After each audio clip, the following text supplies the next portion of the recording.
Il y a des histoires qui vous brisent le cœur, et d'autres qui vous rappellent que même au milieu des ténèbres, il existe encore des âmes capables de rallumer la lumière. Aujourd'hui, je vais vous raconter l'histoire bouleversante de Nabantou, une mère seule, écrasée par la misère et les exigences innocentes de ses enfants.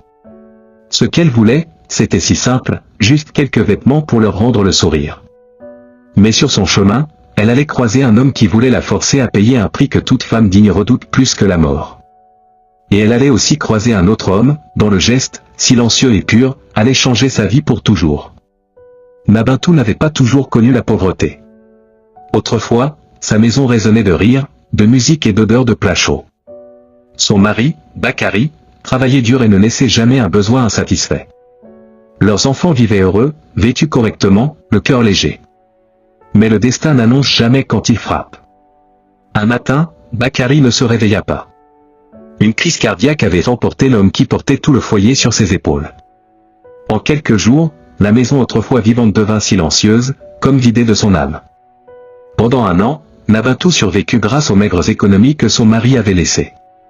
Puis un jour, il ne resta plus rien. Elle dut aller frapper aux portes des voisins, laver des casseroles chez l'un, récurer des sols chez l'autre. Chaque jour, elle offrait ses mains calleuses pour un morceau de pain ou un bol de riz. Elle aurait pu continuer ainsi, si les fêtes ne venaient pas rappeler aux enfants tout ce qu'ils n'avaient plus. À l'approche de l'Aïd, leurs petites voix devinrent des poignards silencieux. « Maman, les autres enfants ont déjà leurs habits, et nous? Cette année, promets que tu nous en achèteras. » Nabantou les aimait trop pour leur dire la vérité, elle n'avait pas un seul dirham de côté. Mais dans son cœur, elle fit un vœu, cette fois, quoi qu'il en coûte, mes enfants auront leurs vêtements neufs. Elle alla voir ses parents. Eux aussi étaient dans le besoin. Ses frères? Pareil. Ses beaux-parents, eux, lui conseillèrent de se remarier. Mais Nabantou refusa. Aucun homme ne pourrait aimer ses enfants comme leur père disparu. Alors que les jours s'écoulaient, la pression augmentait. Elle se demandait, jusqu'où suis-je prête à aller pour voir un sourire sur le visage de mes enfants? C'est alors qu'une voisine lui parla d'un commerçant qui vendait à crédit. Il donne les habits tout de suite, et tu paies plus tard. Mais, il a ses propres conditions. Poussé par l'espoir, Nabantou se rendit à la boutique. Le vendeur, un vieil homme à l'air poli, l'accueillit avec un sourire trompeur. Oui, je vends à crédit. Mais avant, lis mes conditions. Elle prit le carnet, et son sang se glaça dès la première ligne. La règle disait: toute femme qui souhaite acheter à crédit doit d'abord se déshabiller entièrement devant nous. Nous filmerons la scène, et la vidéo sera gardée en gage jusqu'au paiement complet. En cas de retard, elle sera publiée sur Internet. Ses mains tremblaient. Mais elle continua à lire. La deuxième condition exigeait qu'elle accepte d'avoir des relations avec le vendeur chaque fois qu'il le demanderait, jusqu'au remboursement complet. La troisième condition donnait au commerçant le droit de saisir sa maison si elle ne payait pas à temps.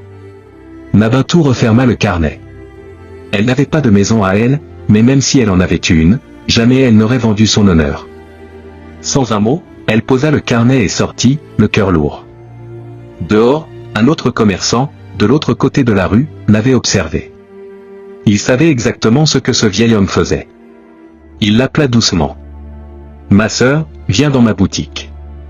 Tu pourras payer plus tard, sans condition. » Mais Nabantou, méfiante et brisée, refusa. « Frère, je ne peux pas accepter tes conditions. Je n'ai aucune condition. Pas de vidéo, pas de contact, rien.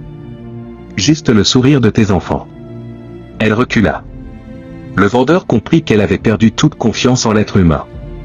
Alors, sans insister, il la laissa partir, mais la suivit discrètement pour repérer où elle vivait. Le soir venu, il prépara une enveloppe pleine d'argent. Il la glissa sous sa porte, anonymement, puis s'éloigna sans se retourner. Le lendemain matin, Nabantou trouva l'enveloppe. En l'ouvrant, ses mains se mirent à trembler, c'était plus que suffisant pour acheter des habits, des chaussures, et vivre tranquillement pendant des années. Elle se mit à genoux et remercia Allah, les larmes aux yeux. Le jour de l'Aïd, ses enfants étaient vêtus comme les autres. Ils riaient, couraient, sautaient. Et Nabantou, pour la première fois depuis longtemps, souriait, non pas parce qu'elle avait reçu de l'argent, mais parce qu'elle n'avait pas eu à vendre sa dignité pour offrir ce bonheur. Cette histoire nous rappelle que la pauvreté ne doit jamais être une excuse pour que certains abusent de la détresse des autres. Elle nous enseigne que dans ce monde, il y aura toujours des mains sales, mais aussi des mains pures. Et que parfois, l'aide la plus précieuse est celle qui arrive sans bruit, sans condition, juste par amour pour l'humanité et par crainte d'Allah. Le prophète Muhammad, paix et bénédiction sur lui, a dit: celui qui craint Allah, Allah lui ouvrira toujours une issue et lui accordera sa subsistance d'une manière qu'il n'aurait jamais imaginée.